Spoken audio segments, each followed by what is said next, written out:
lucky are we? We've got head coach Stephanie White live in studio here with us. Thank you so much for taking the time. And just as I mentioned, you guys won 5 straight games. How are you guys finding ways to win games, especially without Caitlin Clark on the floor? Yeah, we're really just finding a way. I think chemistry, continuity, you know, this is a team that really pulls for each other. It's a really deep team, so you can't really key on 1 or 2 players without Caitlin on the floor, especially.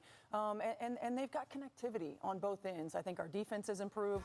Offensively, we're moving the ball, getting a lot of players' touches. The ball's finding the right shot, and it's just been a really fun group to coach. They've been incredibly resilient. Yeah, and speaking of Caitlin Clark, she's only played 13 of 29 games. She's been in and out of the lineup, obviously, with the injuries. You know, when you take a look at Caitlin Clark, one, what's her status, and also what's the plan to get her back out there on the court? Yeah, I mean, it's day-to-day right now. Yeah. We're really just putting no timetable on it, going through the rehab process, and then we want to reintegrate her from a strength and conditioning standpoint, and then get her back to basketball activities. So we're taking it one day at a time, really slow rolling it, slow playing it this time. She tried to come back a couple of times and just had setbacks along the way. So the most important thing for us is Caitlin's long-term health, getting her back to 100% before we put her back on the floor. All that said, it is. So let's break some things down. Obviously, look, Caitlin Clark's been missing. She's been with her team, which we love that. She's been very energetic. She's rooting for the girls, which we love to see, right? We know she's been going through the pregame warm-up. She's still practicing and things like that. But I think we're to a point right now to where we can't risk a serious injury with Caitlin Clark. They see Caitlin Clark gets injured, it's like they're already like, whoa, and on all levels. Whoa. I'm talking about the high-ups, owners, all, hey, yo, chill. We let her rest. She comes back, plays a couple games, 4 games or something like that. Boom. Hurt again. Now they're really like, whoa, hey, we need to be cautious. Because if Caitlin gets hurt, it's over. And when I say over, everybody, all the media, all the new CBA, all the investors, all the owners, anybody involved that has to do with money, investments, or anything with this, ESPN, everybody, media outlets, they cannot afford to lose Caitlin Clark. She's one of those players. Hater, lover, whatever. You cannot afford to lose Caitlin Clark, period.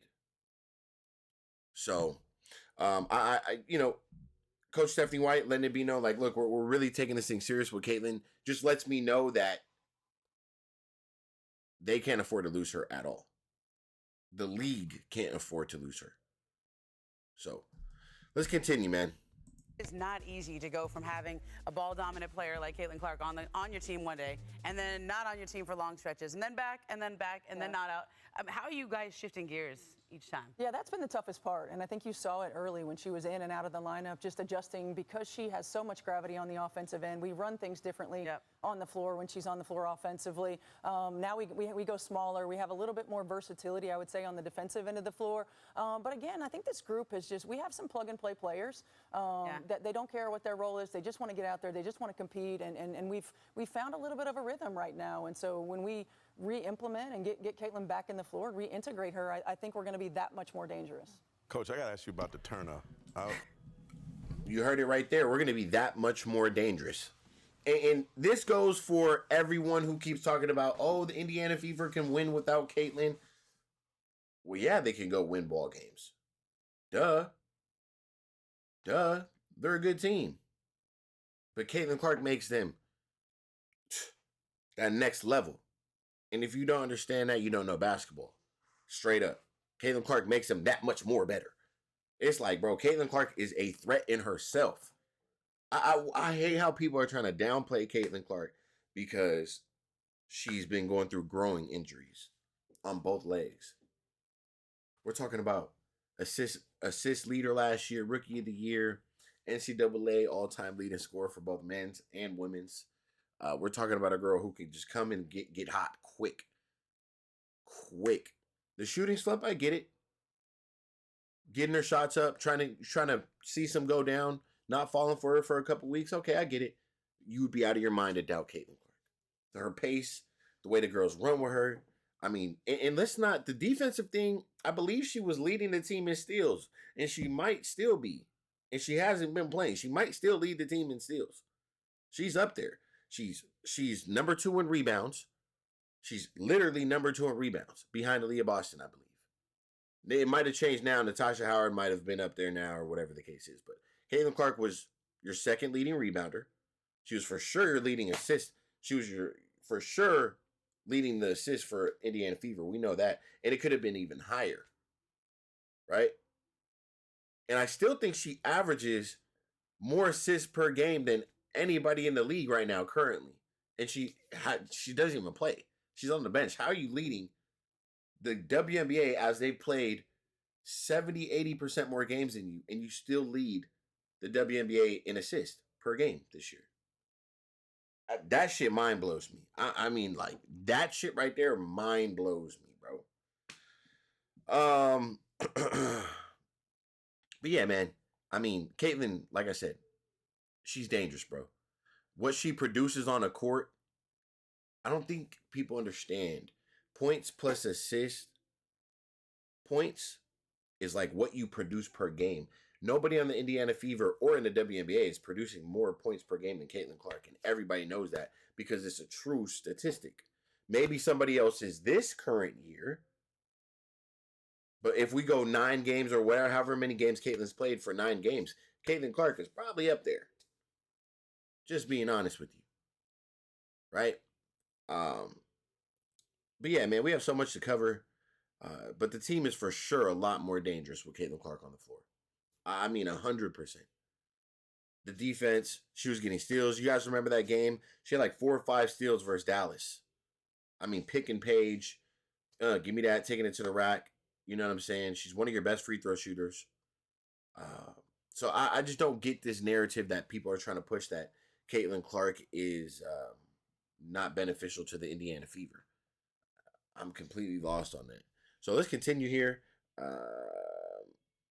But yeah, you know what? We don't even need to continue. We'll just talk it out, man. Look, the chemistry is there right now, as you guys can see. After the All-Star break, I think, during that little weekend they had, obviously you got to see the girls let loose a little bit. I don't agree with some of the things that were going on there at all, especially for the children that were watching and tuned in. But what I will say is this, that there was a lot of bonding time between the Indiana Fever and the players, right? And I feel like that's what happens. A lot of teams that we're seeing right now that are doing very well, the Lynx, the Liberty, these teams have been together for a while. Indiana Fever, these are all, besides Lexi, Sophie, AB, Mitchell, and Caitlin, and Dantas, everybody else is new. Sophie, then they had the Dewana Bonner bullshit happen, where she walked out on the team, stole money from the team pretty much, backstabbed us. She didn't play. She played like 4 games. We got Sydney Colson in, Natasha Howard, Sophie Cunningham. We got Bibby now. We got Ari McDonald. We got a lot of new faces in the chemistry. How are we supposed to build that real chemistry? So it's like now you can kind of see the potential that everybody's been looking for and expecting out of the Indiana Fever start to pick up because the chemistry. So just know this. When Caitlin Clark comes back, everybody should be shitting their pants if the Indiana Fever are winning games without her.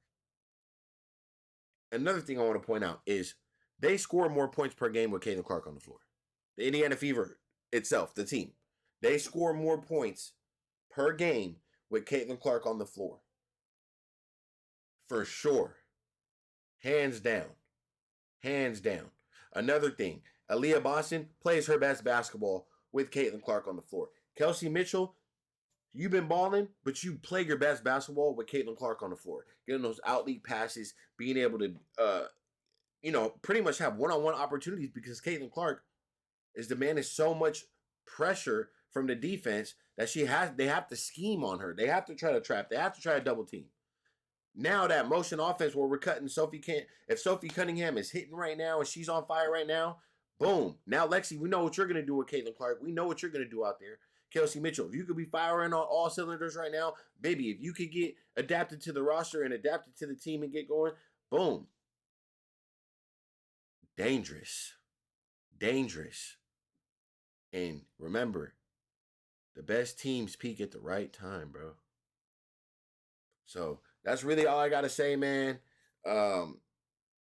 I'm not going to go over this whole video right here, but that's really just, you know, kind of what's on my mind on this whole topic, because I keep seeing it thrown around that Caitlin Clark is not good, and Indiana Fever are better, and Kelsey Mitchell and this and that, and AB can win games without her. I can name a lot of basketball teams who can win games without their star player. That doesn't mean when their star player comes back that they're not even more dangerous. Like, just people just don't use their head, bro. So I'm gonna catch you guys on the next video. Appreciate you guys, man. I'm out.